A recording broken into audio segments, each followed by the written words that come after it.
In 1806, DuPont opened its first mill in Wilmington, Delaware, which produced black powder. Today, the conglomerate has exposure to more than 70 countries, with products and services in various markets, including agriculture, chemicals, technology, transportation, and communications. And as the company's evolved over the past 200 years, so has the world's landscape for operational risks. What we've seen in this country in the last decade, the current decade, they've gone up significantly, both from terrorism, both from natural disasters, both from climate change impacts. Chad Holliday is the CEO of DuPont. He says the multinational is trying to become more risk intelligent. We're a company that's focused on safety. We've been focused on our core value of caring for the environment for some time. And I was quite pleased as we were hit with Katrina and Rita and those kind of situations, how well our systems held up and how many people wanted to model after us.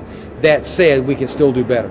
And so it's still making our fundamental system stronger, making sure we have multiple backups, making sure that even if airplanes can't fly, we have ways to get things done. But it's the training and focus on our people that's really critical. It's not building bigger walls. Analysts might also add currency fluctuations and political upheaval to the list of threats facing DuPont and any multinational.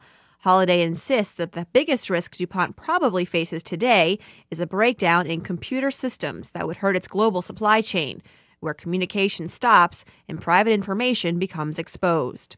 We have maybe one real, what we call crisis situation where we pull our crisis team together every year, and we have multiple drills.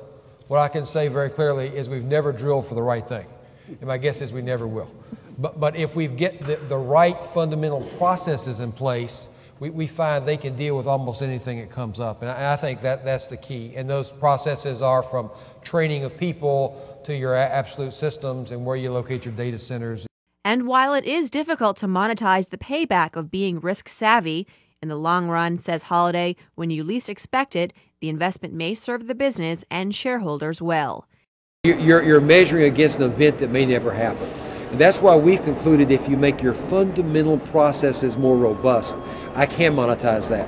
I know better quality, quicker supply to our customers is very critical. Better training for our employees, I know all that pays off. And if I'm doing that training, putting in those systems with the idea of security and risk management and resilience, which sometimes maybe 20 years ago we didn't do that, we see there's real value.